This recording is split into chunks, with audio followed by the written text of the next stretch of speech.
الرحمن الرحيم من عمل صالحا من ذكر أو أنثى وهو مؤمن فلنحيينه حياة طيبة ولنجزينهم أجرهم بأحسن ما كانوا يعملون. وقال النبي صلى الله تعالى عليه وسلم يا أبا سفيان جئتكم بكرامة الدنيا والآخرة. وقال النبي صلى الله تعالى عليه وسلم وجعل الذل والصغار على من خالف أمري. وقال النبي صلى الله تعالى عليه وسلم إن الله بعثني كافة للناس رحمة فأدوا عني او كما قال صلی اللہ تعالی علیہ وسلم. میرے عزیزوں، بھائیوں اور دوستوں،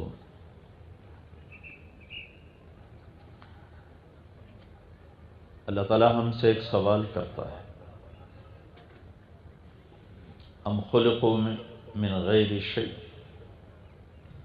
کیا تم کسی بنانے والے کے بغیر پیدا ہوئے ہو؟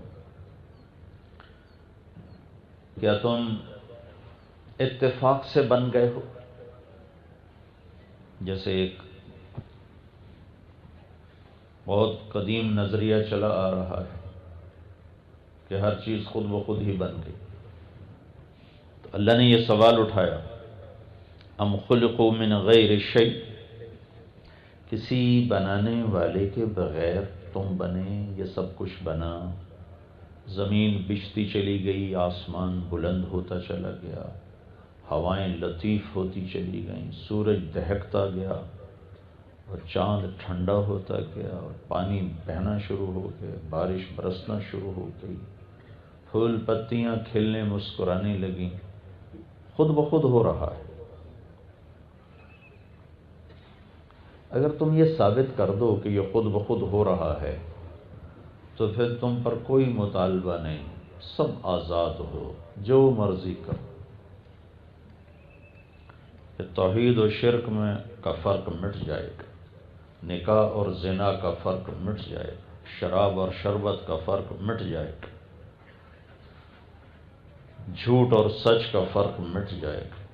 بھئی یہ کہیں سے ثابت کر دو کہ یہ سب کچھ خود ہی بن گیا ہے. دوسرا سوال، اگر تم یہ ثابت نہیں کر سکتے تو چلو یہ ثابت کر دو، ام ہم الخالقون، کیا تم اپنی ذات کے بنانے والے خود ہو؟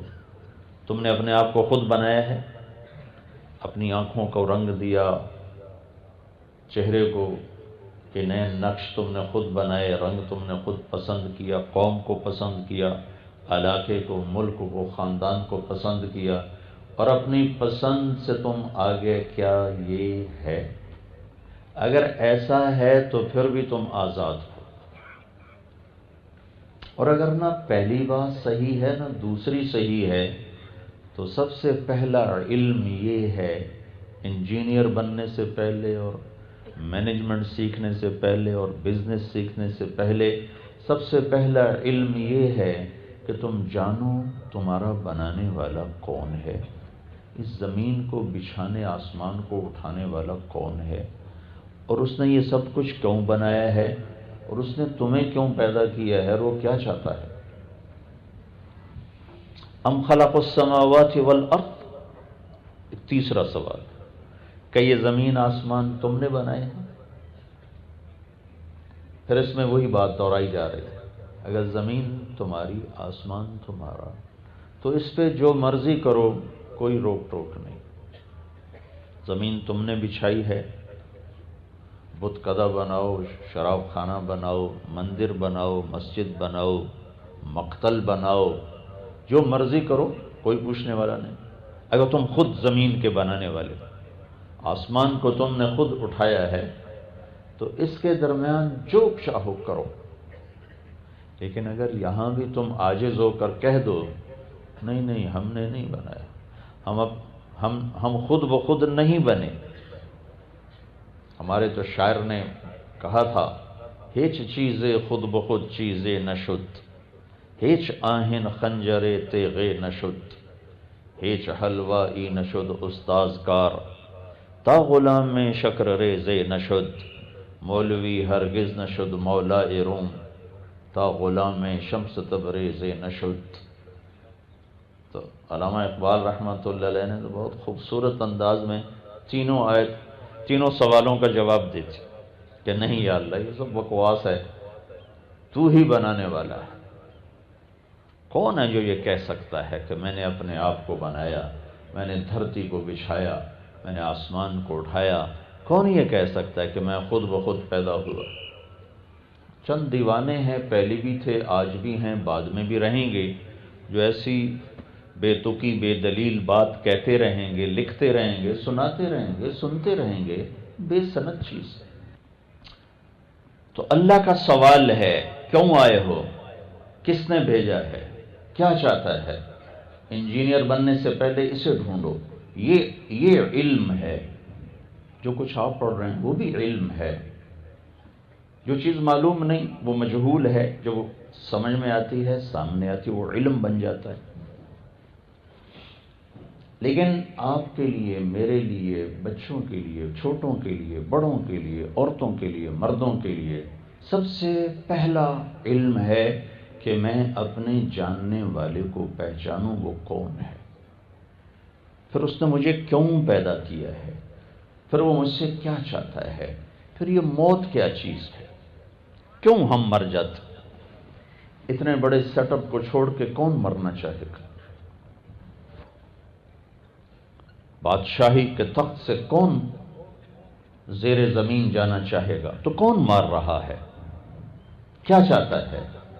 میرے عزیزو، جو پڑھنا ہے پڑھو، جو سیکھنا ہے سیکھو، بلکہ میں تو یہ دعوت دیا کرتا ہوں پڑھنے والوں کو کہ نمبر کے لیے نہ پڑھو، نوکری کے لیے نہ پڑھو۔ علم کی اس سے بڑی توہین کوئی نہیں کہ روٹی کمانے کے لیے علم پڑھا جائے۔ علم شعور کے لیے ہوتا ہے، علم کمائی کے لیے نہیں ہوتا۔ جب سے بس کیا کریں، دل کے پھپھولے جل اٹھے سینے کے داغ سے، اس گھر کو آگ لگ گئی گھر کے چراغ سے۔ پلاسٹک کے درخت کھڑے کر کے ہمیں گلستان بتایا گیا کہ یہ چمن ہے، اندیکھی راہوں پہ دھکا دے کر ہمیں بتایا گیا کہ ادھر منزل ہے، ریت کے پانی کے پیچھے دوڑا کے ہمیں بتایا گیا کہ وہاں پانی ہے۔ دنیا کا علم ہو یا دین کا علم ہو، وہ برائے سمجھ اور شعور ہوتا ہے، برائے کمائی نہیں ہوتا۔ جب سے علم روٹی کمانے کا ذریعہ بنا تو علم نکل گیا، ڈگریاں رہ گئیں، رٹا رہ گیا۔ تمہارے علم کا امتحان نہیں ہوتا سال کے بعد، تمہارے حافظے کا امتحان ہوتا۔ جس کو یاد ہے وہ پاس ہو جائے گا، جس کو یاد نہیں وہ فیل ہو جائے گا۔ تو ہمارے ہاں علم نہیں پڑھایا جاتا، ہمارے ہاں ڈگریاں دی جاتی ہیں، اور آگے جو ڈگری لینے والے ہیں ان کو بھی علم سے کوئی دلچسپی نہیں، ان کو بھی جاب سے دلچسپی ہے۔ اگر آج ہی اعلان ہو جائے کہ UMT کی ڈگری قبول نہیں ہے، اللہ دے فضل نال کل ایتھے الو تو سوا کہیں ہور ہونا کوئی، اخبار میں آ جائے کہ لمز کی ڈگری قبول نہیں، UMT کی ڈگری قبول نہیں، فاس کی ڈگری قبول نہیں، کل کہاں تے لالیاں تریا بندہ کوئی نہیں ہونا۔ تو تم پر بھی مجھے افسوس ہے کہ تم علم کے لیے نہیں آئے ہو، روٹی کے لیے آئے ہو۔ تو بھائیو، بے شمار اسباب ہیں، ان میں ایک بڑا سبب یہ بھی ہے کہ ہماری نسل علم کے ذوق سے محروم ہے۔ صرف اسے ڈگری چاہیے، اور ایسی ڈگری جس پر جاب مل جائے، بس اس سے زیادہ کی طلب کوئی نہیں۔ تو تم تو اس دنیا کے علم کے ساتھ بھی انصاف نہیں کر رہے ہو۔ دین تو تم نے پڑھا ہی نہیں، تو اس کے بارے میں کیا کہو؟ جو پڑھ رہے ہو اس کے ساتھ بھی تمہاری ناانصافی، تمہارے پڑھانے والے بھی تمہیں یہ رخ نہیں دے رہے۔ تمہارے پڑھانے والوں کا بھی یہ انداز ہے کہ ان کو ڈگری ملے، ان کو جاب ملے، ہماری یونیورسٹی کامیاب۔ تو جس چیز پہ 4 سال 5 سال لگ رہے ہیں، پیچھے سے 15 16 20 سال لگتے چلے آ رہے ہیں، لاکھوں روپے خرچ ہو رہے ہیں، آگے اس کا جب میں نتیجہ دیکھتا ہوں تو میرا دل ڈوب جاتا ہے کہ یہ نسل، نوجوان ہی تو قوم کو لے کر چلتے ہیں، جب نوجوان کا طواف روٹی کے گرد ہو، چوپڑی روٹی کے گرد ہو، اور دنیا کی عزت دولت شہرت کا وہ غلام ہو، ایک اللہ کی بجائے 3 خدا بنا بیٹھا ہو، کبھی عزت کی چوکھٹ پہ سجدے، کبھی دولت کی چوکھٹ پہ سجدے، کبھی شہرت کی دیوی کو سجدے، جو پوری نسل وحدہ لا شریک اللہ سے ہٹ کر ان 3 خداؤں کے آگے گری پڑی ہے، تو زوال تو آنا ہی ہے۔ زوال شدہ قومیں ہمیشہ اپنی کمیاں اوروں پہ تھوپ دیتی، یہ ساری یہودیوں کی سازش ہے، یہ ساری ہندوستان کی سازش ہے، یہ ساری امریکہ کی سازش ہے۔ نہیں بھائی، میرے پیٹ میں درد ہوا ہے، میں نے کچھ غلط چیز کھائی ہے، میرے دماغ میں فطور ہے، میں نے کوئی غلط چیز لے لی ہے۔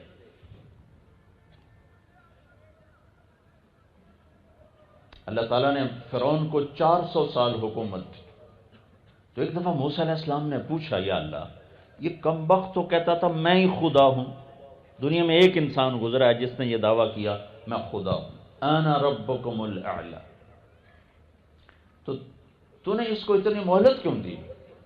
تو اللہ تعالیٰ نے فرمایا، موسیٰ اپنی قوم میں عدل کرتا تھا، میں مہلت دیتا رہا۔ ظلم تو شروع کیا جب اسے نجومی نے بتایا کہ ایک بچہ بنو اسرائیل میں پیدا ہونے والا، تیری سلطنت لے ڈوبے گا، پھر وہ ظالم بنا، تو پھر 80 سال میں ختم ہو گیا۔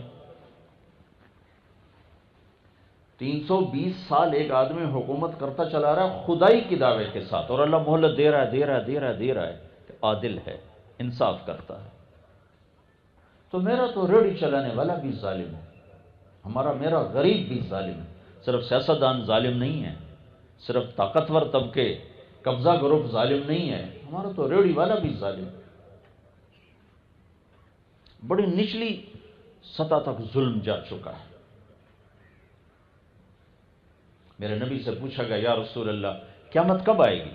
آپ نے کہا اللہ کو پتا، مجھے نہیں پتا۔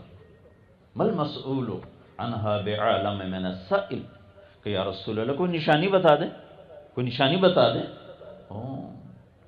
آپ نے فرمایا، جب ماؤں کو ذلیل کیا جائے گا تو قیامت آ جائے گی۔ تو یہ امریکہ کی سازش ہے، ہندوستان کی سازش ہے، یہود و نصارہ کی سازش ہے کہ نوجوان اپنی ماؤں کو ذلیل کر رہے ہیں، بیٹیاں اپنی ماؤں کو ذلیل کر رہی ہیں، یہ یہود و نصارہ کی سازش ہے یا کسی باطل کی سازش ہے، ایجنسیوں کی سازش ہے؟ یہ میری اپنی سازش ہے کہ جب ماؤں کو ذلیل کیا جائے گا قیامت آ جائے گی۔ میرے نبی نے فرمایا، کاش میری ماں زندہ ہوتی اور میں عشاء کی نماز کے مصلی پر ہوتا، عشاء کی نماز نفل نہیں فرض، اور میں سورۃ فاتحہ پڑھ رہا ہوتا، اور ادھر سے میری آواز آتی، بیٹا محمد، تو میں نماز توڑ کے کہتا، لبیک یا اماں، اماں جی میں حاضر، نماز بعد میں ہوگی۔ یہ تو اتنی بڑی ہستی اس بات کی تمنا کر رہے ہیں۔ اور جب آپ حج کے سفر پہ تشریف لے گئے، 57 برس گزر چکے ہیں والدہ کے انتقال کو، آپ 6 سال کے تھے جب والدہ کا انتقال ہوا، 57 آپ کی عمر اب 63 سال ہے۔ اب وہاں پہنچے، یہ جو مدینے سے حج کا سفر تھا، مدینہ سے ذوالحلیفہ، ملل، روحا، عرج، عطایا، ابوا، عصفان، مر الظہران اور مکہ، یہ سفر تھا ہمارے نبی کے حج کا، اور یہ پرانا راستہ تھا بیچ بیچ پہاڑوں میں سے۔ اب وہاں پہنچے تو والدہ کی قبر سے گزرے، خاص طور پر وہ پہاڑوں میں ہے، راستے میں نہیں، پہاڑوں میں، وہاں وہ راستہ اختیار کیا۔ اور یہ اپریل کا مہینہ تھا، سخت دھوپ اور گرمی، تو والدہ کی قبر پر اتر گئے اونٹنی سے، آپ کے ساتھ کوئی 60-70 ہزار کا قافلہ ہو چکا تھا، اور ماں کی قبر کے سرانے جا کر یوں بیٹھے، گھٹنے اٹھائے اور یوں ہاتھ رکھے، اور سر گھٹنوں میں دے دیا، اور اس طرح روئے جیسے چھوٹے بچے روتے ہیں۔ جب ام ایمن قریب آئیں تو کیا سنا؟ اوے اے ماں، تو مجھے چھوڑ کے کہاں چلی گئی؟ تمہیں تو پتا تھا تیرے سوا میرا اور کوئی نہ تھا، تو کہاں چلی؟ کدھر جاؤں؟ کس کے پاس جاؤں؟ ام ایمن نے اٹھانا چاہا، انکار کر دے، یہ بھی ماں ہے، ام ایمن بھی ماں ہے۔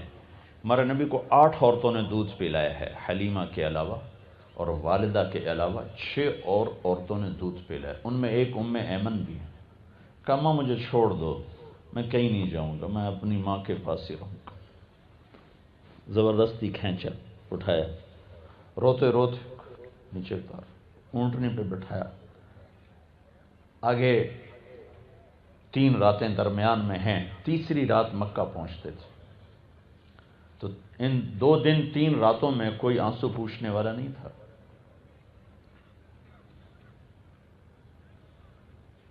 تو پھر آپ نے اس تمنا کا اظہار کیا، کاش میری ماں زندہ ہوتی، دیکھتی میں اس کی کیسی خدمت کرتا۔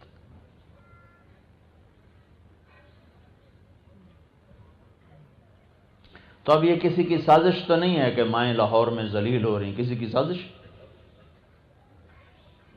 ایک جگہ میں نے ایک لڑکی کو دیکھا، اپنی ماں کو کہہ رہی تھی بکواس نہ کر، وہ تو پنجابی میں کہہ رہی تھی بھوک نہیں، میں نے ترجمہ کیا بھوک نہیں، تو اس کی ماں کے موٹے موٹے آنسو ایسے گر رہے تھے، ایسے گر رہے تھے۔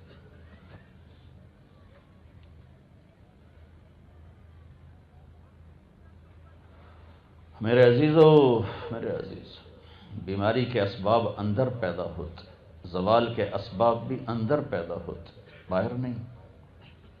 وہ تو مرے کو مارے شاہ مدار۔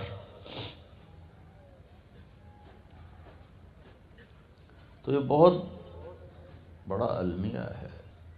تو میرا رب ہم سے سوال کرتا ہے، جاؤ جاؤ انجینئر بنو۔ حضرت عمر رضی اللہ تعالیٰ عنہ جیسا زاہد آدمی بازار میں گئے تو کوئی یہود کو دیکھا تجارت، تو گھبرا کے مسجد میں آ کر فرمانے لگے ہماری تجارت ہمارے ہاتھ میں ہونی چاہیے، کسی کے ہاتھ میں ہماری تجارت نہیں ہونی چاہیے۔ هو الذی خلق لکم ما فی الارض جمیعا، اللہ تعالیٰ فرماتے تمہارے لیے دھرتی اور جو کچھ دھرتی میں ہے بنایا ہے، کیوں ذلیل ہو کے رہتے؟ عزت کے ساتھ رہنا سیکھو، لیکن اس کے آداب ہیں، اس کا ایک طریقہ ہے، وہ ایک زندگی ہے، وہ اپناؤ گے تو عزت آسمانوں سے آتی ہے۔ قل اللہم مالک الملک تؤتی الملک من تشاء وتنزع الملک ممن تشاء وتعز من تشاء وتذل من تشاء بیدک الخیر انک علی کل شیء قدیر۔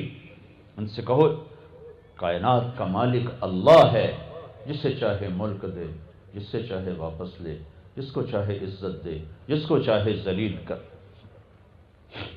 تو اپنے اس علم سے بھی انصاف کرو، روٹی کے لیے نہ پڑھو، جاب کے لیے نہ پڑھو، شعور کے لیے پڑھو، اللہ کی بنائی ہوئی مخلوق میں غور و فکر کے لیے پڑھو۔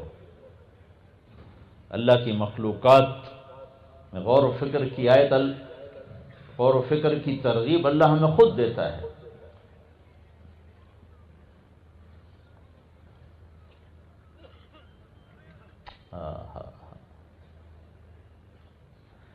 تو سب سے پہلا علم ہے اللہ کو پہچانو جس نے پیدا کیا۔ کون ہے؟ اللہ ہے۔ کس نے بنایا؟ اللہ نے بنایا۔ کیوں بنایا؟ وما خلقت الجن والانس الا لیعبدون، اس کی مان کے چلنے کے لیے بنایا۔ زمین کس نے بچھائی؟ والارض فرشناها فنعم الماہدون، اللہ نے بچھائی۔ آسمان کس نے اٹھایا؟ والسماء رفعها، یا انتم اشد خلقا ام السماء رفع، وہ ہے، وہ اللہ۔ رفع سمكها فسواها واغطش ليلها واخرج ضحاها، وہ اللہ ہے جس نے آسمان کو بلند کیا اور اللہ ہے جس نے زمین کو پست کیا، اور اللہ ہے جو رات اور دن کو لایا، اغطش لیلہا و اخرج ضحاہا، اور اللہ ہے جس نے زمین کا فرش بچھایا اور اخرج منہا ماءہا و مرعاہا، جسے پانی اور چارے کو نکالنے والا وہ اللہ ہے۔ آسمان کی بلندیاں اس کا ارادہ ہے، زمین کی پستی اس کا ارادہ ہے۔ الشمس والقمر دائبین، سورج چاند کی گردش اس کا ارادہ ہے۔ وجعلنا سراجا وہاجا، سورج کی گرمی میرے اللہ کا ارادہ ہے۔ وبالنجم هم يهتدون، ستاروں کا حسن و جمال وہ میرے اللہ کا ارادہ ہے۔ والذی سخر البحر، سمندر میرے اللہ کا ارادہ ہے۔ ھذا عذب فرات، میٹھا پانی میرے اللہ کا ارادہ ہے۔ وھذا ملح اجاج، کڑوا پانی میرے اللہ کا ارادہ ہے۔ ومن کل تأکلون لحما طریا، اس میں مچھلیاں میرے اللہ کا ارادہ ہے۔ وسخر لکم الانہار، دریاؤں کا بہنا، بل کھاتے ہوئے ندی نالوں کا چلنا میرے اللہ کا ارادہ ہے۔ زمین سے چشموں کا نکلنا وہ میرے اللہ کا ارادہ ہے۔ فجرنا الارض عیونا، وہ میرے اللہ کا ارادہ ہے۔ بادلوں کا جمع ہونا وہ اللہ کا ارادہ ہے۔ الم تر ان اللہ یسجی صحابہ، ان کا اکٹھے ہونا میرے اللہ کا ارادہ ہے۔ ثم یعلف بینہ، پھر اس میں سے بارش کا اترنا میرے اللہ کا ارادہ ہے۔ انا سببنا الماء سبا، پھر اسے قطرہ قطرہ کر کے برسانا اللہ کا ارادہ ہے۔ پھر زمین کا پھٹنا اور پانی کو اپنے اندر لینا سمیٹنا وہ میرے اللہ کا ارادہ ہے۔ ثم شققنا الارض شقا، پھر ان درختوں کا نکلنا یہ اللہ کا ارادہ ہے۔ فانبتنا فیہا حبا وعنبا وقضبا وزیتونا ونخلا وحدائق غلبا وفاکہتا وابا، تمہارے لیے، تمہارے جانوروں کے لیے پھل پھول چارہ غلے گندم زیتون کھجور انگور سب کچھ تمہارے لیے بنایا۔ رات کا اندھیرا کہاں سے آتا ہے؟ وجعلنا اللیل لباسا، اللہ تعالیٰ کہتا ہے میں لے کے آتا ہوں۔ دن کو روشن کون کرتا ہے؟ اللہ تعالیٰ کہتا ہے میں کرتا ہوں۔ جعلنا النہار معاشا، نیند کون لاتا ہے؟ اللہ تعالیٰ کہتا ہے میں لاتا ہوں۔ جعلنا نومکم سباتا، تمہیں مرد عورت کون بناتا ہے؟ اللہ بناتا ہے۔ انا خلقناکم من ذکر و انثی، یہ خاندان کون بناتا ہے؟ کہ یہ اللہ بناتا ہے۔ وجعلناکم شعوبا وقبائل، رنگ روپ کون دیتا ہے؟ کہ یہ اللہ دیتا ہے۔ هو الذی یصورکم فی الارحام کیف یشاء، یہ زبانوں کو کس نے مختلف کر دیا؟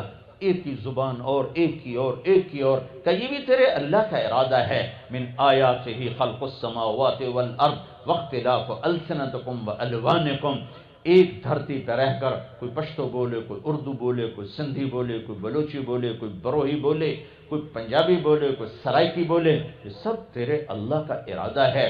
یہ رنگ روپ کہاں سے آئے ہیں؟ اللہ نے دیے ہیں۔ پھر موت کہاں سے آتی ہے؟ یحیی و یمیت، وہ بھی اللہ کا ارادہ ہے۔ امات و احیا، وہ بھی اللہ کا ارادہ ہے۔ فقر غنا کہاں سے آتا ہے؟ اغنا و اقنا، وہ بھی اللہ کا ارادہ ہے۔ خوشی اور غم کہاں سے آتا ہے؟ اضحک و ابکا، وہ بھی اللہ کا ارادہ ہے۔ مٹی میں مٹی کون کرتا ہے؟ وہ بھی اللہ کا ارادہ ہے۔ ہاں، فاخبرہ، اخبرہ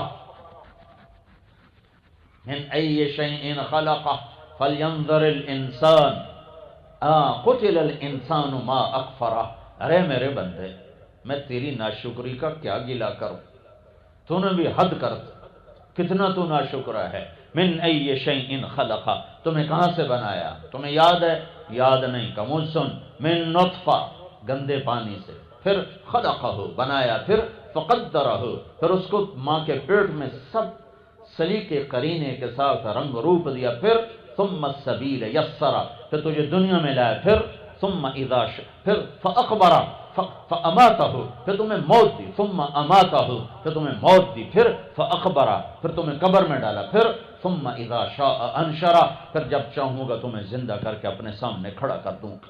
ذالکم اللہ ربکم الحق، یہ ہے اللہ حقیقی ذات جو زمین آسمان پر مالک، بحر اور بر کا مالک، مشرق اور مغرب کا مالک، شمال و جنوب کا مالک، زندگیوں کا مالک، موت کا مالک، عزت اور ذلت کا مالک، خزانوں کا مالک وحدہ لا شریک، نہ اس کا کوئی شریک ہے، نہ مشیر ہے، نہ وزیر ہے، نہ مثل ہے، نہ مثال ہے، نہ شبہ ہے، نہ شبیہ ہے۔ احق من ذکر، کوئی نہیں اس کے سوا جسے یاد کرو۔ احق من عبد، کوئی نہیں اس کے سوا جس کی بندگی کرو۔ احق من ابتغی، انصر من ابتغی، کوئی نہیں اس کے سوا جس اے عزیزو، اللہ کو پہچانو کہ اس کائنات کا بنانے والا اللہ ہے، میرا بنانے والا اللہ ہے، اور مجھے کیا کرنا ہے کہ بس اسے راضی کرنا ہے۔ واللہ ورسولہ احق ان یرضوہ، تمہارے آنے کا مقصد یہ ہے بادشاہ بنو یا فقیر بنو، شاہ بنو یا گدھا بنو، مرد ہو یا عورت ہو، غنی ہو یا فقیر ہو، امیر ہو یا امیرن ہو، غریب ہو یا غریبن ہو، یہ دیکھو میں اللہ کو کیسے راضی کروں، پھر تم کامیاب ہو۔ اللہ کی رضا کہاں ہے؟ وہ محمد الرسول اللہ صلی اللہ علیہ وسلم کے مبارک طریقے میں ہے۔ اللہ کو پانے کا راستہ جناب رسول اللہ صلی اللہ علیہ وسلم کی مبارک زندگی ہے کہ اللہ اس کے رسول کو راضی کرتے ہوئے جو کچھ چھوڑنا پڑے چھوڑ دو، دینا پڑے دے دو، لٹانا پڑے لٹا دو، لٹنا پڑے لٹ جاؤ، مٹنا پڑے مٹ جاؤ، کٹنا پڑے کٹ جاؤ، بچھنا پڑے بچھ جاؤ، پر نہ اللہ کا دامن چھوڑو نہ اس کے نبی کا دامن چھوڑو تو تم کامیاب ہو۔ جس دن ایسا معاشرہ وجود میں آ گیا جنہوں نے اللہ اس کا رسول کو راضی کرنا آگے رکھا اور باقی چیزوں کو پیچھے رکھا، تو میرے رب کے نظام ہمارے حق میں چلنا شروع ہو جائے۔ تو اللہ، ان القوت للہ، طاقت اللہ کے ہاتھ میں، ان العزت للہ، عزت اللہ کے ہاتھ میں، والسماوات مطویات بیمینہ، آسمان اللہ کے ہاتھ میں، هو الذی یرسل الریاح، ہوائیں اللہ کے ہاتھ میں۔ جب ساری کائنات اس کی ہے کہ اس کے آگے جھک جاؤ تو کائنات تمہاری ہو جائے گی۔ اس کے آگے جھکنے کا راستہ کیا ہے؟ محمدی بن جاؤ، پنجابی نہ نظر آؤ، پٹھان نہ نظر آؤ، بلوچ نہ نظر آؤ، بروہی نہ نظر آؤ، سندھی، گلگتی، بلتستانی نظر نہ آؤ، فرقہ واریت کے روپ میں نظر نہ آؤ، محمدی بن جاؤ۔ لا الہ الا اللہ کا دوسرا حصہ محمد الرسول اللہ۔ جب آپ معراج پہ گئے، آپ نے اللہ سے پوچھا یا اللہ، ابراہیم تیرے خلیل، موسیٰ تیرے کلیم، داود کے لیے لوہا نرم، سلیمان کے لیے ہوا تابع، عیسیٰ علیہ السلام ان کے لیے مردہ زندہ، تو فماذا جعلت لی، میرے لیے کیا ہے؟ میرے لیے کیا ہے؟ تو اللہ تعالیٰ نے فرمایا اولیس قد اعطیتک افضل من ذلک کلہ، اے میرے محبوب میں نے تمہیں وہ دیا ہے جو کسی کو نہیں دیا۔ کیا دیا ہے؟ کہ اللہ ذکرت الا ذکرت معی، قیامت تک تیرا میرا نام اکٹھا چلے گا، جدا نہیں ہو سکتا۔ تو سب سے اعلیٰ چیز دی، سب سے اعلیٰ چیز۔ کسی کو خلیل بنایا، کسی کو کلیم بنایا، تمہیں حبیب بنایا۔ ایک ہی جملے میں کلیم، حبیب، خلیل کا فرق نظر آ جاتا۔ ہاں موسیٰ علیہ السلام کو اللہ نے کلیم بنایا اور نے کہا رب اشرح لی صدری، اللہ میرا سینہ تو کھول، مانگا اللہ نے کھول دیا۔ اور اللہ تعالیٰ نے اپنے نبی کو مانگنے سے پہلے فرمایا الم نشرح لک صدرک، میں نے تیرا سینہ کھول دیا۔ موسیٰ علیہ السلام نے کہا ویسر لی امری، یا اللہ میرا کام آسان کر دے۔ اللہ نے اپنے نبی کو مانگنے سے پہلے فرمایا ووضعنا عنک وزرک الذی انقض ظہرک، میں نے تیرے کام کو آسان کر دیا۔ آیت کی مراد اور مفہوم ترجمہ نہیں۔ ابراہیم علیہ السلام خلیل ہیں، ان کا یا اللہ وجعل لی لسان صدق فی الاخرین، یا اللہ میرے بعد میرا نام بلند رہے، اونچا رہے۔ اللہ نے سب چیزیں قبول کی، لیکن اپنے نبی کو مانگنے سے پہلے فرمایا ورفعنا لک ذکرک، میں نے تیرے نام کو بلند کر دیا، اونچا کر دیا۔ موسیٰ علیہ السلام کو طور پہ بلایا، وہ دوڑ کے آئے، تو اللہ تعالیٰ نے پوچھا ما اعجلک عن قومک یا موسیٰ، موسیٰ بھاگ کے کیوں آئے؟ میں نے تو نہیں کہا تھا بھاگ کے آؤ۔ کہ یا اللہ اجلت الیک رب لترضی، یا اللہ مالک بلائے اور نوکر بھاگ کے آئے تو مالک خوش ہوتا ہے، میں اس لیے دوڑ کے آیا کہ تو راضی ہو جائے۔ ساری مخلوق سے کہا مجھے راضی کرو، موسیٰ کہہ رہے ہیں تو راضی ہو جائے، اور جو رب ساری کائنات سے کہتا ہے مجھے راضی کرو، وہ رب کائنات اپنے حبیب سے کہتا ہے وَلَسَوْفَ يُعْطِيكَ رَبُّكَ فَتَرْضَىٰ، میرے محبوب تمہیں اتنا دوں گا کہ تو راضی ہو جائے، تو راضی ہو جائے۔ یہ آیت آپ کی شان میں سب سے بلند ہے. سارا قرآن میرے نبی کی شان بیان کرتا ہے، لیکن یہ آیت سب سے اعلی شان ہے. وَلَسَوْفَ يُعْطِيكَ رَبُّكَ فَتَرْضَىٰ، کہ تمہیں وہ دوں گا کہ تو راضی ہو جائے. ساری کائنات سے کہتا ہوں مجھے راضی کرو، اور خود کہتا ہوں آپ کو میں نے راضی کرنا، میں نے آپ کو راضی کرنا. خود بنانے والا بنی ہوئی چیز سے پیار کر رہا ہے کہ تو میرا حبیب ہے. ایک ہوتا ہے خلیل، ایک ہوتا ہے کلیم، ایک ہوتا ہے حبیب. حبیب وہ اسے کہتے ہیں جس کی محبت کی انتہا کوئی نہ ہو. خلیل اسے کہتے ہیں جس کی محبت دل میں گڑ جائے، اور حبیب اسے کہتے ہیں جس کی محبت کی کوئی انتہا نہ ہو. تو اللہ میرے نبی، آپ کے نبی اللہ کے حبیب بھی ہیں، خلیل بھی ہیں، کلیم بھی ہیں. عرش پہ جا کر کلام کیا ہے تو کلیم بن گئے. اور حبیب کا پہلا درجہ خلیل ہے. پہلے آدمی خلیل بنتا ہے پھر حبیب بنتا ہے. تو آپ خلت کو پار کرتے کرتے حبیب تک پہنچے. پھر حبیب وہ ہے جس کی محبت کا کوئی کنارہ نہ ہو، نہ سرا پہلے نظر آئے نہ سرا بعد میں نظر آئے. ان کو خلیل بنایا، حبیب بنایا، کلیم بنایا، اور اعلان فرمایا فلا وربک لا یؤمنون حتی یحکموک فیما شجر بینہم. میرے نبی ان کو بتا دو مجھے تیرے رب کی قسم، تیرے پیچھے چلیں گے تو کامیاب ہیں، تیرے پیچھے نہ چلے تو ناکام ہیں. تو زندگی کے ہر شعبے میں جناب رسول اللہ صلی اللہ علیہ وسلم کی پاکیزہ زندگی تلاش کرو.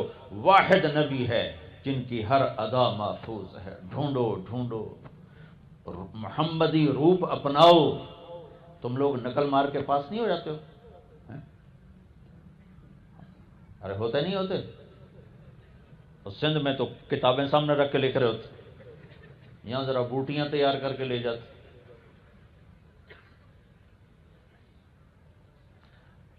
تو نقل مار کے تم انجینئرنگ پاس کر لیتے ہو، تم اپنے نبی کی نقل اتارنا شروع کرو، آخرت پاس ہو. ایک آدمی کی میدان معاشر میں ایک نیکی کم پڑ جائے گی، اللہ تعالیٰ فرمائیں گے ایک لیا میں پاس کرتا ہوں، 50 برابر ہوں گے، 50 گنا 50 نیکیاں. مثال دے رہا ہوں. اللہ تعالیٰ فرمائیں گے 51 کر دے جنت. تو وہ جائے گا، چلو ایک تو مل ہی جائے گی. سارے ہی انکار کر دیں، ماں باپ بھائی بہن بیوی بچے سب منکر. تو کہے گا ہائے مر گیا. تو ایک آدمی پوچھے گا کیا ہوا، واویلا کیوں کر رہے ہو؟ کہ ایک نیکی سے آج جہنم میں جا رہا ہوں. تو وہ کہے گا نہیں جائے گا تو جہنم میں. کہ وہ کیسے؟ کہ میرے پاس ایک ہے تو لے لے، میرے پاس ہو یا نہ ہو میرے لیے تو سزا ہی ہے، چل جا تیرا کام بنتا ہے جا. وہ الٹی چھلانگیں لگاتا آئے گا، یا اللہ میرا کام بن گیا، مجھے نیکی مل گئی. کہ کس نے دی؟ وہ ایک آدمی کا، اسے بلاؤ وہ بھی آ جائے گا. اللہ تعالیٰ فرمائیں گے تو اس کو دیتا ہے؟ کہا جی دیتا ہوں. کہ کیوں دیتے ہو؟ کہ یا اللہ میرے پاس ایک ہے باقی گناہ ہی گناہ ہیں، تو میرے لیے تو یہ بیکار ہے، ہو نہ ہو میرے لیے تو سزا کا فیصلہ ہے، اس لیے میں نے کہا تیرے بندے کا بھلا ہو جائے. تو اللہ تعالیٰ فرمائیں گے اچھا آج کے دن مجھ سے بھی بڑے سخی بننا چاہتے، آج مجھ سے بڑا سخی کوئی نہیں ہے، چل اس سخاوت پر تو بھی جنت میں جا، یہ بھی جنت میں جا. جو کتاب میں لکھا ہوتا ہے وہی پیپر میں لکھو گے تو پاس ہوگے نا. کتاب مشرق کی سنائے تم مغرب کی لکھو تو پاس تو نہیں ہو سکتے. تو میرے نبی نے ہمارے سامنے ایک روپ کھڑا کہ یہ میرا حبیب ہے، کسی کا نسب محفوظ نہیں، اس کی ہر ادا محفوظ کر کے تم تک پہنچا دی ہے. میرے نبی غمگین ہوتے تھے تو یوں بیٹھتے. اگر یہ بات نہ لکھی ہوتی سیرت میں تو ہمیں کوئی فرق پڑتا تھا؟ کیونکہ غم میں بیٹھنا تو ایک انسانی عادت ہے، وہ کیسی بھی ہو سکتی ہے، کسی طرح بھی ہو سکتی ہے. لیکن آپ کی ایک ایک ادا کو اللہ نے عاشق بن کے نقل کی. یہ واحد نبی ہیں جن کو پیدائش سے لے کر آخر تک ہر چیز کو اللہ تعالیٰ نے محفوظ کر دی، ہر زبان میں محفوظ کر دی. تو میرے بھائیوں میرے عزیزوں، اپنی دنیا کے ساتھ بھی انصاف کرو، لیکن اپنی آخرت کے لیے زادرہ اکٹھا کرو.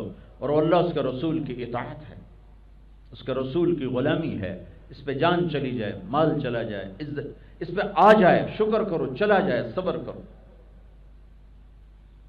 اس مہینے کا پیغام دیا ہے اللہ کے رسول نے اپنے گھرانے کے ذریعے سے کہ سارا گھر ذبح کروا دیا، لیکن اللہ کے حکم پہ آنچ نہیں آنے دی، ہر شے ذبح ہو گئی، تحقیق ہو گئے، لیکن نہ روٹی پہ بکے، نہ حکومت پہ بکے، نہ مال پہ بکے، نہ عزت پہ۔ عزت تو اللہ نے ایسی دی کہ دنیا میں کسی کو مل نہیں سکتی، سب چیزوں کو تج کیا کہ یا اللہ تجھے نہیں چھوڑ سکتے، تجھے نہیں چھوڑ سکتے۔ جس قوم کے اندر کربلاؤں کا پیغام ہو، وہ قوم نفس و شیطان کی غلام ہو کر راستے سے ہٹے یا کرسی روٹی کے پیچھے راستے سے ہٹے تو ان کے لیے حجت کوئی نہیں، ان کے لیے حجت تمام ہے۔ تو میرے عزیزو، زندگی کی دوڑ میں جدھر دوڑنا چاہتے ہو دوڑو، بس یہ سامنے رکھو کہ اللہ سامنے رہے اور اللہ کا رسول سامنے رہے، ان سے دائیں بائیں نہ ہونا، ان سے دائیں بائیں نہ ہونا۔ اس پیغام کو آپ نے نقل کیا ہے اپنی قربانیوں کے ساتھ، صحابہ کی قربانیوں کے ساتھ اور اپنے خاندان کی قربانیوں کے ساتھ۔ جو چھری اسماعیل کے گلے سے خطا ہو گئی، جو چھری عبداللہ کے گلے سے خطا ہو گئی، وہ چھری آ کر حسین کے گلے پر چلی اور قربانیوں کی معراج قائم ہوئی، اور قربانیاں اپنی انتہا اور عروج کو پہنچیں، اور ایسے چراغ جلے کہ 14 صدی گزر جائیں یا 14,000 صدی گزر جائیں، آندھیاں ہوں، طوفان ہوں، بگولے ہوں، ان چراغوں کو کوئی بجھا نہیں سکتا کہ چلنے والوں کے لیے راہبری موجود ہے، روشنی موجود ہے، راستہ موجود ہے، اور نہ چلنے والوں کے لیے حجت کا اتمام ہے اور دلیل و برہان کا اتمام ہے۔ کوئی یہ نہیں کہہ سکتا کہ ہمیں پتہ نہیں تھا۔ نہیں، پیچھے مڑ کے دیکھو، آل رسول کے خون سے چراغ جل رہے ہیں، ان کی بوٹیاں کھاد بن کے اس چمن کو سرسبز کر چکی ہیں۔ اب تم آنکھیں بند کر کے چلو تو الگ بات ہے، ورنہ یہ وہ چراغ ہیں جو بجھنے کے لیے نہیں جلائے گئے، یہ وہ کھاد ہے جس کو لگ گئی اس پہ کبھی خزاں نہ آئے گی، یہ وہ پیغام ہے جس کو 14,000 برس گزر جائیں تو یہ کہنا نہیں سکتا کہ اس کے پیچھے کربلاؤں کی ایک تاریخ ہے۔ اپنے بچوں کو ذبح ہوتے دیکھنا آسان کام ہے؟ ہائے ہائے ہائے، ابن زیاد کے سامنے جب کٹا ہوا سر آیا، کہنے لگا میں نے آج تک کسی میت کا ایسا حسن نہیں دیکھا۔ مرنے کے بعد تو چہرہ مرجھا جاتا، خون بہہ جاتا، ان کا خون تو ویسے سارا نکل چکا تھا۔ کہنے لگا میں نے آج تک ایسا حسین چہرہ نہیں دیکھا۔ ابن زیاد، وہ کم وقت ہاتھ میں چھڑی تھی، اس نے امام عالی مقام کے منہ پہ ماری، یہاں ہونٹوں پہ ماری، پھر دوسری دفعہ ماری، فجعل ینکت، پھر بار بار ایسے کرنے لگا، ایسے کرنے لگا۔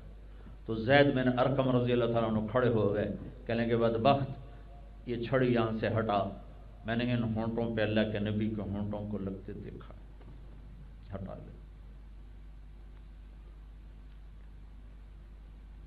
پھر وہی سر یزید کے دربار میں گیا تو یزید نے منہ پہ چھڑی ماری تو ابو برزہ اسلمی کھڑے ہو گئے کہ یہ چھڑی یہاں سے ہٹا لے، میں نے ان ہونٹوں پہ اللہ کے نبی کے ہونٹوں کو لگتے دیکھا۔ آسان ہے، سامنے اولاد ذبح ہو رہی ہو، ایک بول پر سب کچھ ملنے کے لیے تیار ہو، تشتری میں رکھ کے ملک مال دیا جا رہا ہے، بس تم یہ کر لو، یہ ہاتھوں میں ہاتھ دے دو، بس باقی سب خیر ہے، کہ یہی تو نہیں دینا۔ حسین کی ذات تک کوئی مسئلہ نہیں تھا، ان کے لیے جنت کھری تھی، مسئلہ آنے والی نسل کی یہ تھا کہ پیغام ادھورا منتقل ہوتا، اور پیغام ادھورا نہیں چھوڑنا ہے، پیغام مکمل دینا ہے کہ اللہ اس کے رسول کو راضی کرنے کے لیے جو سودا کرنا پڑے کر دو، ہارنا پڑے ہار جاؤ، نیزوں پہ چڑھنا پڑے چڑھ جاؤ۔ 5 بھائی ساتھ شہید ہوئے، عبداللہ، جعفر، عثمان، ابو بکر، عباس، مشہور عباس ہیں، 4 ساتھ یہ بھی ہیں اور چھٹے خود۔ یہ 5 فاطمہ کی نسل سے علاوہ ہیں، دوسری بیویوں سے، فاطمہ کی نسل سے حسین، باری باری سب شہید ہو رہے ہیں۔ اپنے بیٹے ابو بکر، عبداللہ، علی لاشیں تڑپ رہے ہیں، حسن کے بیٹے قاسم، عبداللہ، علی، عبداللہ بن جعفر کے بیٹے عون اور محمد، مسلم بن عقیل کے بیٹے عبداللہ، جعفر، عبد الرحمن، ایک ایک کر کے ذبح ہوتے دیکھ رہے ہوں، یا اللہ تو راضی ہے؟ راضی۔ آخری بیٹے عبداللہ رہ گئے، سب سارا خاندان بھی کٹ گئے، ایک عبداللہ رہ گئے، ان کو بلوایا پیار کرنے کے لیے۔ 2 سال کا بچہ تو ان کو خیال تھا انہیں تو کوئی کچھ نہیں کہے گا، لیکن اللہ بہت بڑے امتحان میں ڈال چکے تھے۔ چھوٹے معصوم بچے کو گود میں بٹھا کے دیکھ رہے تھے، ابن الموقد نے تیر پھینکا جو گلے کے پار نکل گیا، سیدھا خون کا فوارہ نکلا، اپنے ہاتھوں میں لیا، یوں آسمان کی طرف اچھال دیا، اے میرے رب تو راضی ہے تو مجھے کوئی کھلا دے۔ تو میں تم واقعہ نہیں سنا رہا ہوں، میں اس کا پیغام سنا رہا ہوں، تھوڑا سا اس لیے بتا رہا ہوں کہ آپ کے سامنے اس دین کی عظمت اور اہمیت قائم ہو کہ یہ کتنا عالی شان پیغام ہے جس کو سینے سے لگا کر زندہ رہنا ہے اور اگلی نسلوں تک پہنچانا ہے، کہ اس کے لیے اتنا بڑا خاندان اگر ذبح ہوتا ہے تو یہ کوئی گھاٹے کا سودا نہیں، سستا سودا ہے۔ اگر یہ جزا سزا کا جہان ہوتا، یہ کبھی نہ ہوتا کہ حسین کا سر کٹا ہوتا اور ابن ذات تخت پہ بیٹھا ہوتا، اس کا الٹ ہوتا، لیکن اللہ نے دکھایا ہے کہ یہ امتحان کی جگہ ہے، یہاں ہر قسم کا آئے گا میرے رب کی طرف سے حال، تو وہ کرو جو اللہ چاہتا ہے۔ ہر شے قربان کر دی کہ نہیں، اللہ کو نہیں چھوڑنا، اللہ کے نبی کو نہیں چھوڑنا ہے۔ کہ میری آنکھوں کی ٹھنڈک ہے حسن اور حسین، حسن سر سے لے کر کمر تک اللہ کے نبی کے مشابہ تھے، کمر سے لے کر پاؤں تک علی کے مشابہ تھے، حسین سر سے لے کر کمر تک علی کے مشابہ تھے، کمر سے لے کر پاؤں تک اللہ کے نبی کے مشابہ تھے۔ آپ فرمایا کرتے تھے حسن میرا بیٹا ہے، حسین علی کا بیٹا ہے۔ اور جب آپ دنیا سے جا رہے تھے تو آپ نے اپنی بیگمات کو بلایا، ان کو الوداع کیا، پھر اپنی بیٹی کو بلایا، ان کو کہا بیٹی میں جا رہا ہوں، فاطمہ میں جا رہا ہوں، تو وہ رونے لگی، کہا رو نہیں، تیری میری ملاقات سب سے پہلے ہوگی۔ 6 ماہ بعد حضرت فاطمہ کا انتقال ہو گیا 24 سال کی عمر میں۔ پھر وہ گئے تو علی کو بلایا، ان کا سر اپنی گود میں رکھا اور ان پر ہاتھ پھیرتے رہے اور ان کے لیے کچھ پڑھتے رہے، پھر ان کو رخصت کیا، پھر سب سے آخر میں حسن اور حسین کو بلایا، حسن کو ادھر لیا، حسین کو ادھر لیا، دونوں ہاتھوں میں۔ آپ اس طرح دراز تھے، حضرت ام عائشہ رضی اللہ عنہا پیچھے بیٹھی ہوئی تھیں، ان کے سینے پر آپ اس طرح نیم دراز تھے، یہ سر مبارک ایسے رکھا ہوا تھا، تو آپ نے دونوں بچوں کو یوں لیا اور ان کے سر چومنے لگے اور آنکھوں سے آنسو جاری ہو گئے، بے ساختہ رونے لگے کہ نظر آنے لگا ایک کو زہر دیا جا رہا ہے اور ایک کا سر کاٹ کے نیزے پہ چڑھایا جا رہا ہے۔ کچھ نہیں کہا، بس روتے روتے ان کو رخصت کیا اور اللہ کی تقدیر کے حوالے کیا، اور ہاتھ نہیں اٹھائے کہ ان کے لیے کچھ ہو جائے، لیکن جب تمہارا نمبر آیا تو تمہارے لیے ہاتھ اٹھائے۔ جب جبریل نے آ کے اور ملک الموت نے آ کے عرض کی یا رسول اللہ جانے کا وقت آ چکا ہے، تو آپ نے فرمایا پہلے اللہ سے پوچھ کے آؤ میرے بعد میری امت کے ساتھ کیا کرے گا، میں پھر بتاؤں گا مجھے جانا ہے یا رہنا ہے۔ اس کی اللہ سے مانگو، اس کی دعا کرو، اس کی نیت کرو، اس کے ارادے کرو، مرنے سے پہلے پہلے اپنے رب کو راضی کر لو تو ہمارا مسئلہ آسان ہو جائے۔ تو نیت کرتے ہو سارے؟ تو جب آپ کو چھٹیاں ہوں تو اس میں آپ سارے وقت لگاؤ، اور اپنی 24 گھنٹے کی زندگی میں ایک آخری بات کرتا ہوں پھر دعا کراتے ہیں۔ ایک صحابی ہیں ابو دجانہ رضی اللہ تعالیٰ عنہ، یہ جنگ بدر سے لے کر آخری حج تک آپ کے ساتھ ہیں، ہر غزوہ میں ساتھ ہیں، اور جنگ بدر کے بارے میں اللہ کے نبی نے کہا، میرے رب نے کہا ہے جنگ بدر والے جو مرضی کرے میں نے معاف کر دیا۔ یہ حدیبیہ کے شریک ہیں، اللہ تعالیٰ نے قرآن میں کہا لَقَدْ رَضِيَ اللَّهُ عَنِ الْمُؤْمِنِينَ إِذْ يُبَايِعُونَكَ تَحْتَ الشَّجَرَةِ، جو تیرے ہاتھ پر بیعت ہوئے حدیبیہ میں ان سے راضی ہو گیا۔ یہ صحابی ہیں، تو اللہ تعالیٰ نے کہا کُلًّا وَعَدَ اللَّهُ الْحُسْنَى، اے میرا نبی تیرے تمام صحابہ کے لیے وعدہ کرتا ہوں جنت دوں گا، کوئی صحابی جہنم میں نہیں جا سکتا، سب صحابہ جنتی۔ لیکن یہ ابو دجانہ کیا کہہ رہے ہیں کہ میرے پاس بخشش کا سب سے بڑا عمل بس ایک ہے، ان ارجع عملی عندی یوم القیامہ، قیامت کے دن میرے پاس بخشش کا سب سے بڑا عمل ایک ہی ہے، بدر نہیں، احد نہیں، خندق نہیں، حدیبیہ نہیں، فتح مکہ نہیں، آخری حج نہیں، خیبر نہیں۔ تو میں اپنی طرف سے بڑھا رہا ہوں تاکہ اس بات میں وزن پیدا ہو سکے۔ کیا بھائی ابو دجانہ کیا؟ ایک بات اور ساتھ بتا دوں، احد کی جنگ میں آپ نے تلوار اٹھائی، یہ تلوار کون لے گا؟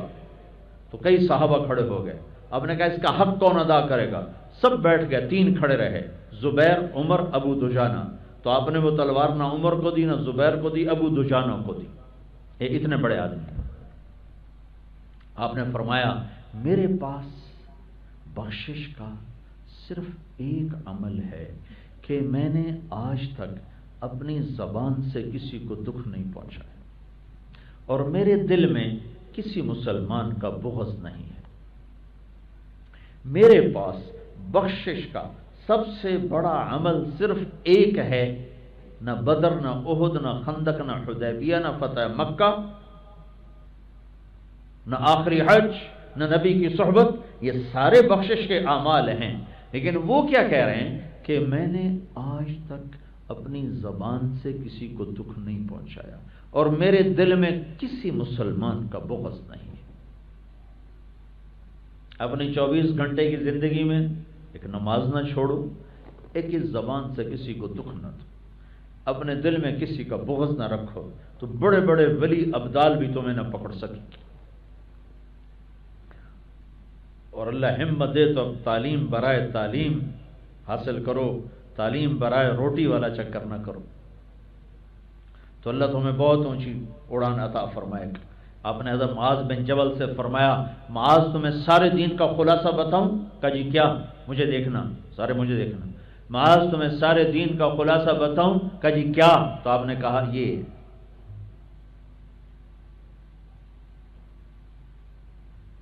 فَأَحْوَى بِإِصْبَعَيْهِ إِلَى لِسَانِهِ کَأَمْسِكْ لِسَانَكَ۔ معاذ پورے دین کا خلاصہ ہے، زبان قابو میں رکھ، زبان قابو میں رکھ۔ کہ یا رسول اللہ زبان کے بول پر پکڑو گی تیرا بھلا ہو جائے، سب سے زیادہ جہنم میں دھکا دینے والی زبان ہے۔ تو میں آپ سب نوجوان ہو، مرد بھی ہیں عورتیں بھی ہیں، ہمارے معاشرے کو آگ لگ چکی ہے اس زبان کے غلط استعمال سے۔ میٹھا بول ہم بھول چکے ہیں، درگزر والا بول بھول چکے ہیں۔ جب زبان کے بندھن ٹوٹتے ہیں، سامنے بیوی ہو، ماں ہو، بھائی ہو، بیٹی ہو، سب کو رگڑا دے دیتے ہیں۔ اور اتنا بڑا عظیم انسان کہہ رہا ہے میں نے اپنی زبان سے کسی کو کبھی دکھ نہیں پہنچا، میری زبان سے کسی کو دکھ دینے والا بول نہیں نکلا۔ تو ایک یہ میری آخری بات ہے، ایک نماز اپنے اللہ سے جڑنے کا ذریعہ، اور ایک زبان اور دل کی حفاظت اللہ کے بندوں سے جڑنے کا ذریعہ۔ جہاں رشتے ہوں وہاں زبان اور احتیاط سے استعمال کرو، ماں کے آگے، باپ کے آگے، بچوں کے ساتھ، بیوی کے ساتھ، بھائیوں کے ساتھ، بہنوں کے ساتھ، بیوی خامند کے سامنے، خامند بیوی کے سامنے ایسا بول نہ بولو جو دلوں کو توڑ دے۔ بہترین مسلمان وہ ہے جس کے اخلاق اچھے، میرے نبی نے فرمایا سب سے اعلیٰ درجے کا مسلمان وہ ہے جس کے اخلاق اچھے۔ تو بڑا فقدان ہے اس کا۔ تو ایک 24 گھنٹے کی زندگی میں اس زبان پہ قابو پا۔ ہمارا جوائنٹ فیملی سسٹم ہے، بہت سے لوگ اپنے ماں باپ کی وجہ سے بیویوں پہ زیادتی کرتے ہیں، بہت سے لوگ ہیں بیویوں کی وجہ سے ماں باپ پہ زیادتی کرتے ہیں۔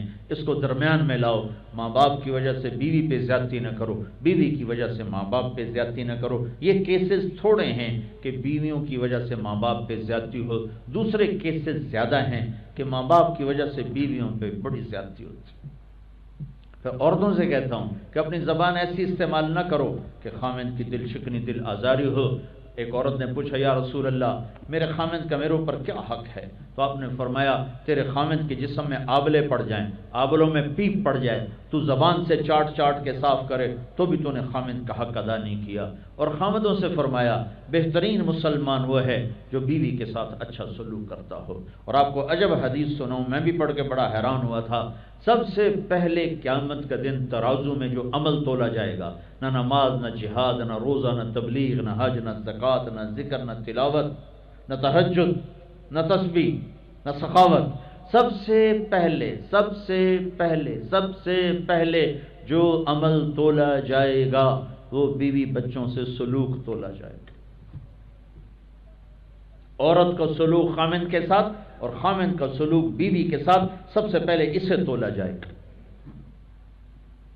تو اپنے گھروں میں نبوت والے اخلاق زندہ کرو، شیطان روزانہ کچہری لگاتا ہے اور شیطانوں سے پوچھتا کیا کر کے آئے ہو؟ کوئی کہتا ہے چوری کروائی، ڈاکہ ڈلوایا، نماز نہیں پڑھنے دی، شراب پلا دی، جوا کھلا دیا، زنا کرا دیا. ویسے ٹھنڈا رسپانس دیتا ہوں ٹھیک ہے یوں کرتا رہتا ہوں.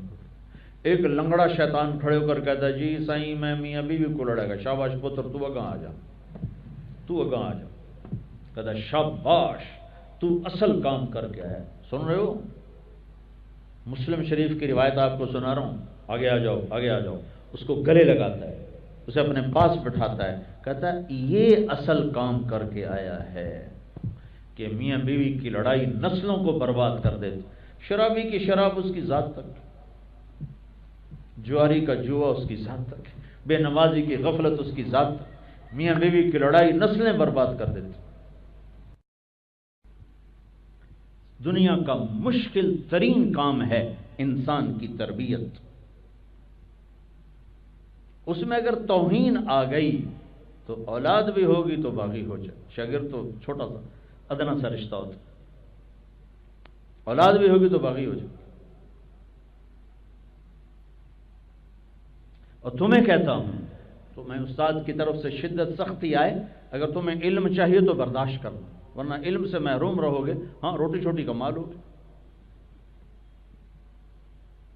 تو میرے عزیزو، میں اپنی بات ختم کر رہا تھا.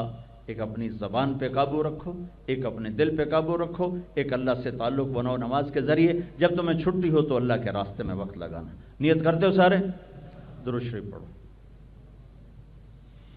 اللهم لك الحمد كما أنت أهله فصل على محمد كما أنت أهله وفعل بنا ما أنت أهله إنك أهل التقوى وأهل المغفرة.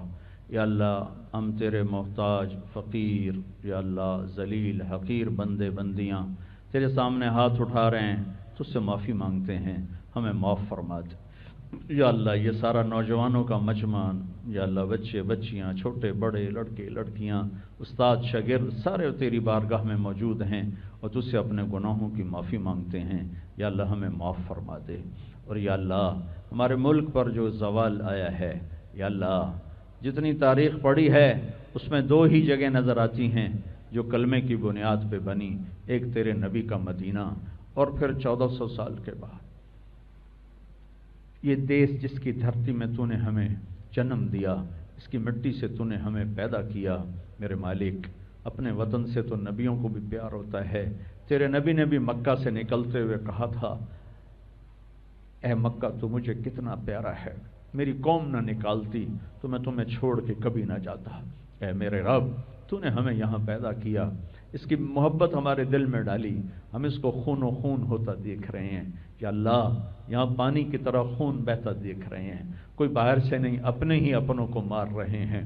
اے کریم آقا یہ تیری ناراضگی کی نشانی ہے جب خون سستا ہو جائے، جب عزتیں نیلام ہو جائیں. یا اللہ وہ تیری ناراضگی کی نشانی ہے جب بارشیں بے وقت ہو جائیں، یہ تیری ناراضگی کی نشانی ہے. تو نے اپنے قدرت سے ہمیں یہ دیس دیا تھا اور مدینے کے بعد یہ پہلا دیس ہے جو کلمے کی بنیاد پہ بنا تھا. اور 6 لاکھ لوگوں نے دریائے راوی کی لاش کے پانیوں میں بہہ کر اور یا اللہ درختوں کے ساتھ لٹک کر سولیوں پھانسیوں پہ چڑھ کر معصوم بچوں نے ٹکڑے ٹکڑے ہو کر اور یا اللہ عزت دار بچیوں نے عزتیں نیلام کر کے اے میرے مالک ایک خواب دیکھا تھا، ایک دیس بنے گا جہاں تیرا نام عزت سے لیا جائے گا، جہاں بیٹی کی عزت ہوگی، ماں کی حرمت ہوگی، بیوی کی کا مقام ہوگا، نوجوان غیور خوددار ہوگا، حکمران عادل ہوگا، تاجر دیانتدار ہوگا، مالدار سخی ہوگا، مظلوم کو حق ملے گا، ظالم کو پکڑا جائے گا. لیکن میرے مولا جو وقت آگے سرکتا گیا یا اللہ ہم اس کا الٹ دیکھتے چلے گئے. ظالم غراتے ہیں اور مظلوم سسکتے ہیں، بے گناہ قتل ہوتے ہیں.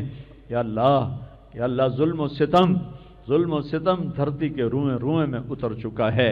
یا اللہ ہماری عدالتیں جھوٹ کا پلندہ بن گئیں، ہماری وکالتیں جھوٹ کا پلندہ بن گئیں. یا اللہ ہمارے نوجوان ناچ گانے میں ڈوب گئے، ہماری یا اللہ نسلیں ناچ گانے کی رسیاں ہو گئیں. اے کریم آقا جو دیس اس لیے بنا تھا کہ تیرا نام زندہ ہوتا، وہاں گھنگرو کی چھنک نے اور یا اللہ